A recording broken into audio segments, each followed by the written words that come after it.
जय श्री कृष्ण। राधे राधे मित्रों आपका हमारे चैनल पर एक बार फिर से स्वागत है, जहां आप सुन रहे हैं श्रीमद् भगवद गीता की एक शानदार श्रृंखला जिसका नाम है भगवद गीता की सीख। मित्रों, आज के वीडियो में हम जानेंगे कि श्रीमद् भगवद गीता के 6ठे अध्याय से क्या सीखा जा सकता है, और वो भी बहुत ही सरल शब्दों में। मित्रों, सत्य जब भी मिला है अंदर ही मिला है, और जिन्हें भी मिलेगा अपने हृदय के भीतर, हृदय के अंदर ही मिलेगा। मित्रों, श्रीमद् भगवद गीता के 5वें अध्याय में हमने जाना कि भगवान की प्राप्ति के लिए सर्वोत्तम मार्ग कौन सा है। हमने जाना कि संन्यास योग से अच्छा कर्म योग है। भगवद गीता के 6ठे अध्याय में हम जानेंगे कि एक योगी क्या होता है और योगी कैसे बनते हैं। साथ ही साथ हम यह भी जानेंगे कि क्या होगा अगर आपने इस जीवन में बहुत मेहनत की, लेकिन मृत्यु होने से पहले आपका सपना पूरा नहीं हो सका। तो चलिए मित्रों, सुनते हैं श्रीमद् भगवद गीता का अध्याय 6।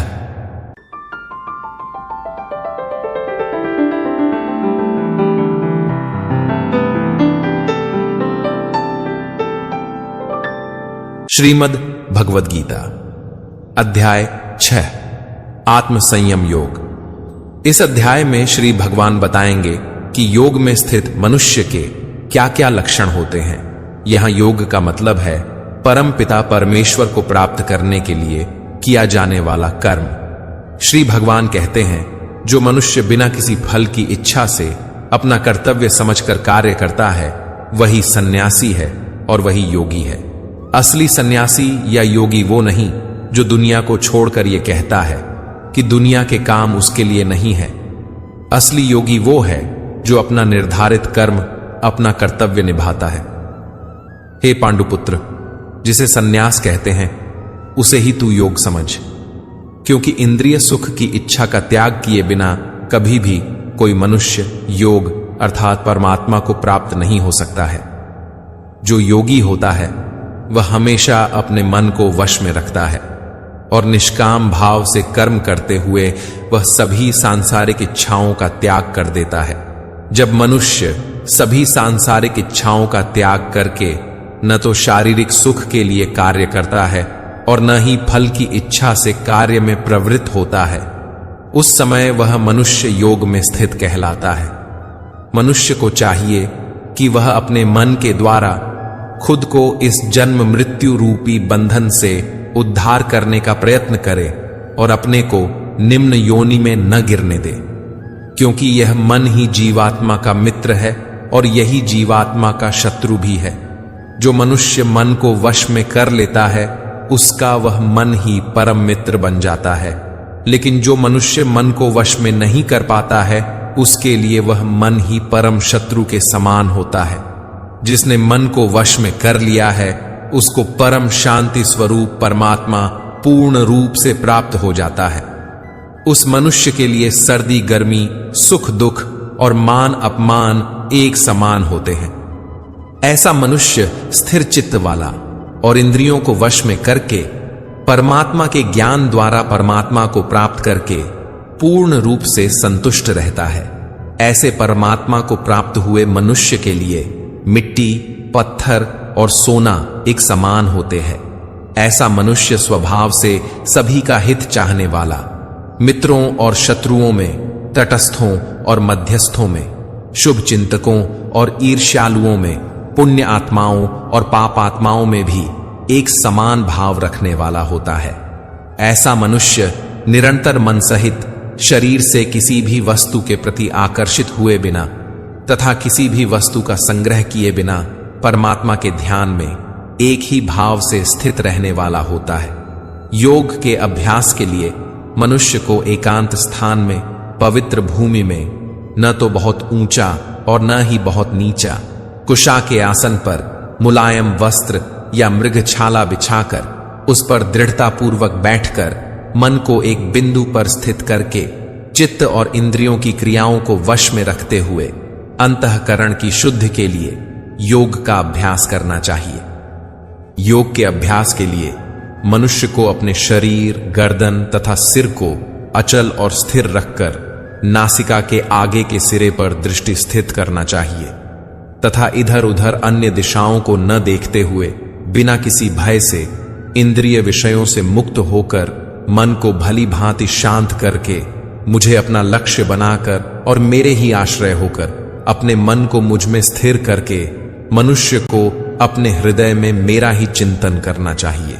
इस प्रकार निरंतर शरीर द्वारा अभ्यास करके मन को परमात्मा स्वरूप में स्थिर करके परम शांति को प्राप्त हुआ योग में स्थित मनुष्य ही सभी सांसारिक बंधन से मुक्त होकर मेरे परम धाम को प्राप्त कर पाता है।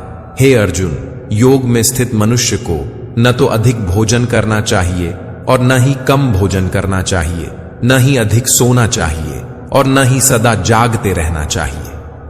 नियमित भोजन करने वाला, नियमित चलने वाला, नियमित जीवन निर्वाह के लिए कार्य करने वाला और नियमित सोने वाला योग में स्थित मनुष्य सभी सांसारिक कष्टों से मुक्त हो जाता है। योग में स्थित मनुष्य का मन योग के अभ्यास द्वारा जब आत्मा में स्थित परमात्मा में ही विलीन हो जाता है, तब वह सभी प्रकार की सांसारिक इच्छाओं से मुक्त हो जाता है। उस समय वह पूर्ण रूप से योग में स्थिर कहा जाता है। उदाहरण के लिए, जिस प्रकार बिना हवा वाले स्थान में दीपक की लौ बिना इधर उधर हुए स्थिर रहती है, उसी प्रकार योग में स्थित मनुष्य का मन निरंतर आत्मा में स्थित परमात्मा में ही स्थिर रहता है। योग के अभ्यास द्वारा जिस अवस्था में सभी प्रकार की मानसिक गतिविधियां रुक जाती हैं, उस समाधि रूपी अवस्था में मनुष्य अपनी ही आत्मा में परमात्मा को साक्षात्कार करके अपनी ही आत्मा में पूर्ण संतुष्ट रहता है। तब वह अपनी शुद्ध चेतना द्वारा प्राप्त करने योग्य परम आनंद को शरीर से अलग जानता है और उस अवस्था में परम तत्व परमात्मा में स्थित वह योगी कभी भी विचलित नहीं होता है। परमात्मा को प्राप्त करके वह योग में स्थित मनुष्य परम आनंद को प्राप्त होकर यही समझता है कि इससे अधिक अन्य कोई भी सुख नहीं है तथा भारी से भारी दुख में भी वह विचलित नहीं होता है। हे अर्जुन, मनुष्य को चाहिए कि दृढ़ विश्वास के साथ योग का अभ्यास करते हुए सभी सांसारिक संसर्ग से उत्पन्न दुखों से बिना विचलित हुए योग समाधि में स्थित रहकर कार्य करे। मनुष्य को चाहिए कि मन में उत्पन्न होने वाली सभी सांसारिक इच्छाओं को पूर्ण रूप से त्याग कर और मन द्वारा इंद्रियों के समूह को सभी ओर से अपने वश में रखे। मनुष्य को चाहिए कि मन को आत्मा में स्थित करके परमात्मा के चिंतन के अलावा अन्य किसी वस्तु का चिंतन न करे।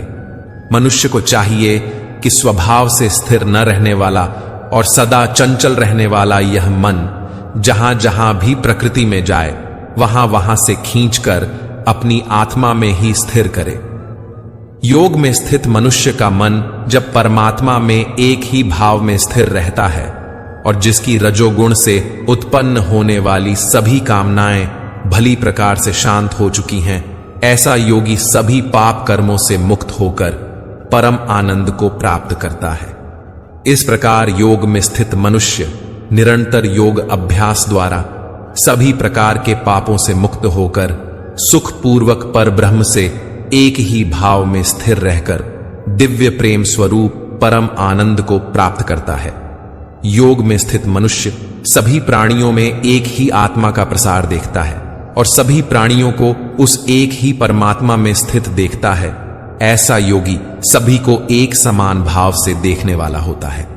जो मनुष्य सभी प्राणियों में मुझ परमात्मा को ही देखता है और सभी प्राणियों को मुझ परमात्मा में ही देखता है, उसके लिए मैं कभी अदृश्य नहीं होता हूं और वह मेरे लिए कभी अदृश्य नहीं होता है।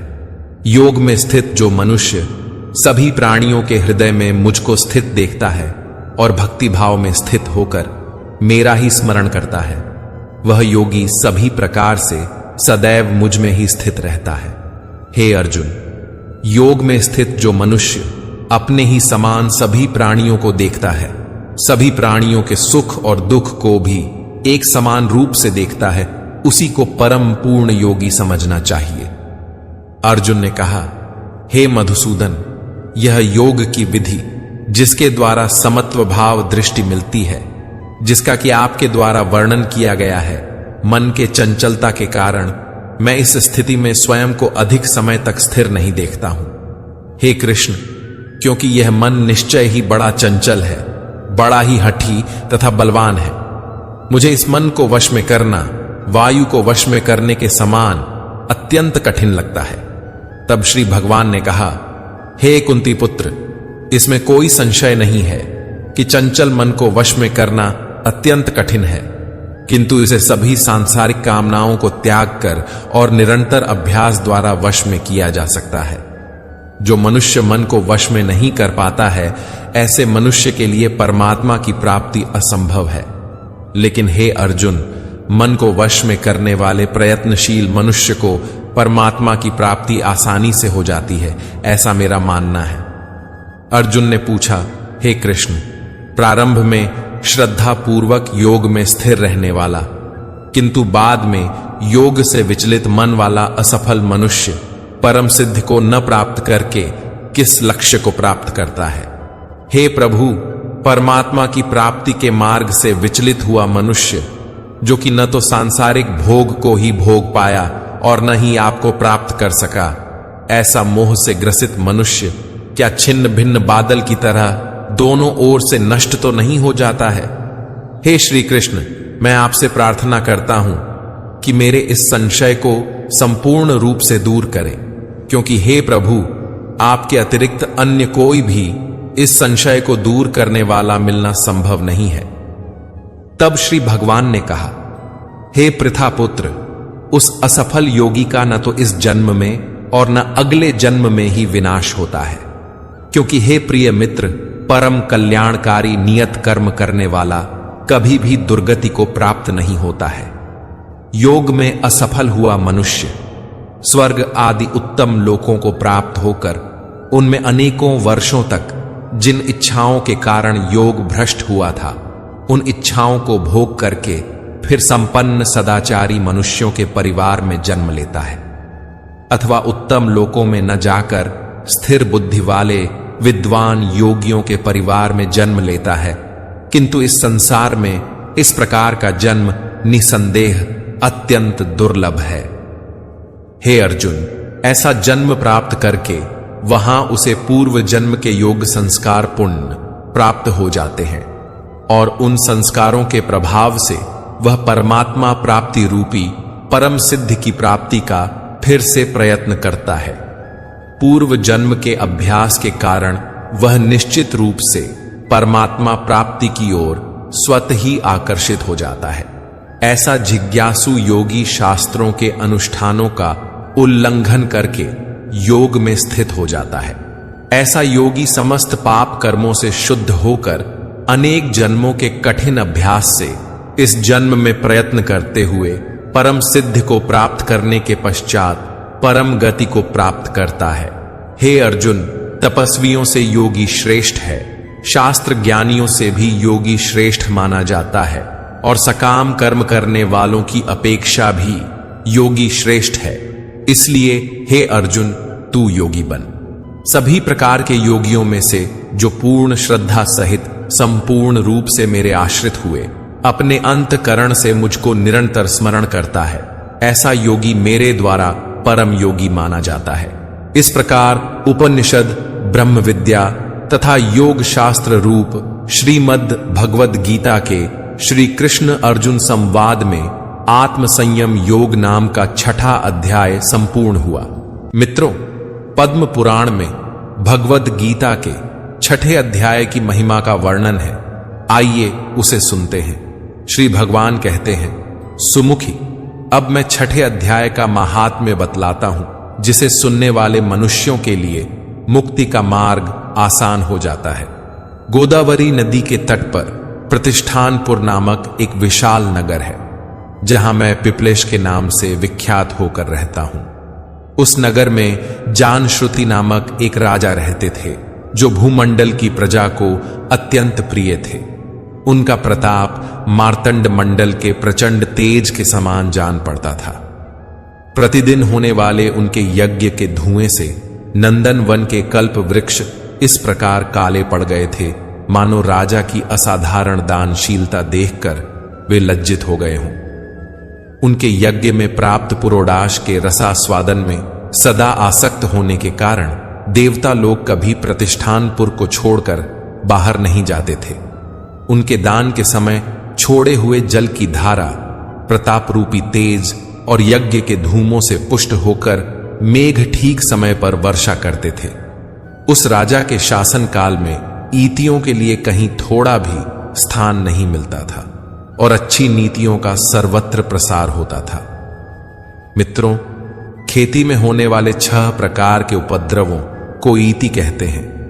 वे बावली, कुएं और पोखरे खुदवाने के बहाने मानो प्रतिदिन पृथ्वी के भीतर की निधियों का अवलोकन करते थे। एक समय राजा के दान, तप, यज्ञ और प्रजापालन से संतुष्ट होकर स्वर्ग के देवता उन्हें वर देने के लिए आए। वे कमलनाल के समान उज्ज्वल हंसों का रूप धारण कर अपनी पंख हिलाते हुए आकाश मार्ग से चलने लगे। बड़ी उतावली के साथ उड़ते हुए वे सभी हंस परस्पर बातचीत भी करते जाते थे। उनमें से भद्राश्व आदि 2-3 हंस वेग से उड़कर आगे निकल गए। तब पीछे वाले हंसों ने आगे जाने वालों को संबोधित करके कहा, अरे भाई भद्राश्व, तुम लोग वेग से चलकर आगे क्यों हो गए? ये मार्ग बड़ा दुर्गम है, इसमें हम सबको साथ मिलकर चलना चाहिए। क्या तुम्हें दिखाई नहीं देता? ये सामने ही पुण्य मूर्ति महाराज जानश्रुति का तेज पुंज अत्यंत स्पष्ट रूप से प्रकाशमान हो रहा है। तेजपुंज का अर्थ है मित्रों कि एक ऐसा तेज जिससे भस्म होने की आशंका है, अतः सावधान होकर चलना चाहिए।